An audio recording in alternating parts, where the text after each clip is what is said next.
आषाढी शुद्ध एकादशी सोहळा 25 जुलै 2026 रोजी होणार असून या सोहळ्यासाठी श्री ज्ञानेश्वर महाराज, संत तुकाराम महाराज पालखी सोहळ्याबरोबरच तसेच अन्य संतांच्या पालखी सोबत मोठ्या प्रमाणात वारकरी भाविक येतात। तर वारी कालावधीत येणाऱ्या वारकरी भाविकांना अधिकच्या सुविधा उपलब्ध व्हाव्यात या अनुषंगाने जिल्हाधिकारी कार्तिकेयन एस यांनी विविध ठिकाणी पाहणी केली।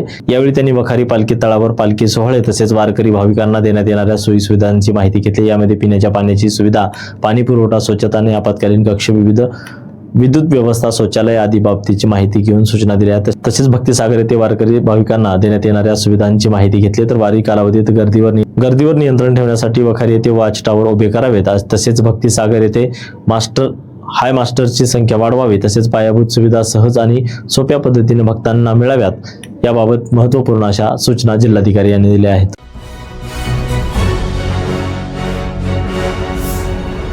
Thanks for watching Ekmat Digital.